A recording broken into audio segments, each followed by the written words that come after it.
이혼 소송에서 증거로 제출되는 가장 흔하고도 핵심적인 자료가 뭘까요? 예상하시는 것처럼 바로 카카오톡 대화입니다. 요즘은 인스타, DM, 텔레그램 등 다양한 SNS 메시지가 활용되곤 있지만요. 그래도 여전히 가장 대표적인 SNS는 카톡이고 그것이 증거로 제일 많이 활용되고 있어요. 부부간의 카톡, 배우자가 상간자랑 나눈 카톡뿐 아니라 배우자가 절친이랑 나눈 카톡, 배우자가 본인의 부모 또는 형제자매랑 나눈 카톡 등등이 중요한 증거가 되곤 하는데요. 예전에 어떤 분은 본인의 배우자의 실체를 확인하고 싶어서 배우자의 절친에게 수백만 원을 주고 자기 배우자와 그 절친의 카톡 대화 내용 전부를 전달받아 입수하고 충격을 받아서 이혼 소송을 해야겠다며 상담을 온 경우도 있었어요. 이것이 바로 판도라의 상자구나 싶더라고요. 그래서 오늘 영상에서는 이혼 소송을 대비한 카톡 관리법 2가지를 알려드리려고 합니다. 꼭 이혼 소송을 염두에 두지 않아도 이 2가지는 혼인 생활을 유지하는 부부에게도 유용한 삶의 지혜가 될 것 같습니다.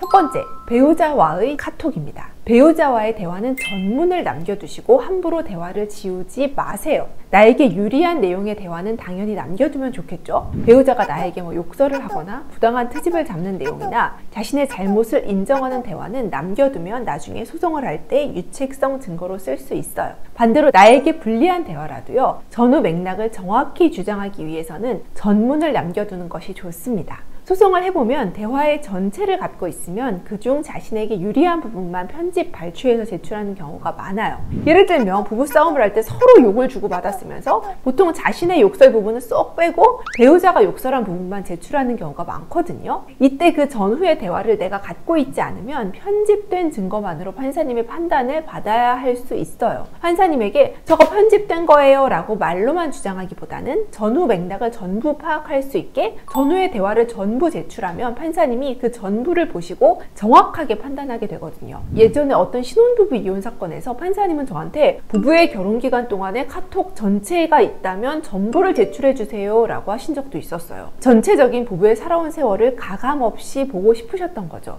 저도 상담할 때 내담자에게 부부 사이의 카톡 대화를 전달받아서 읽어보면 당사자의 진술이 상당히 효과적으로 이해가 되고요. 우리에게 유리한 주장의 포인트가 찾아지기도 하더라고요. 그러니까 배우자와의 카톡 대화는 전체를 남겨두시길 바랍니다. 그리고 두 번째, 배우자 외의 사람과의 카톡은요, 카톡에 배우자에 대한 욕 등 부정적인 이야기를 남겨두지 마세요.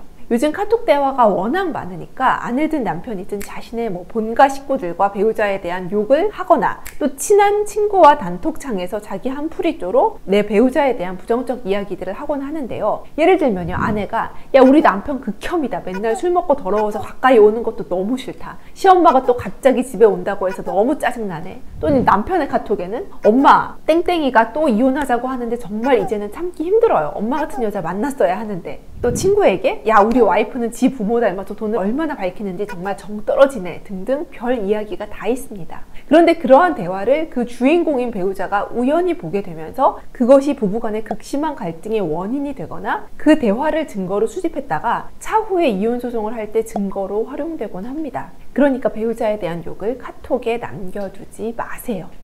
오늘은요, 이혼 소송에서 가장 중요한 증거인 카톡 자료를 부부가 같이 살면서 어떻게 관리하면 좋을지 알아봤습니다. 부부 사이의 대화는 가능한 지우지 말고 가지고 계시고요. 또 남한테 배우자에 대한 욕은 하지를 말거나 한다면 바로바로 삭제하시기를 바랍니다. 감사합니다.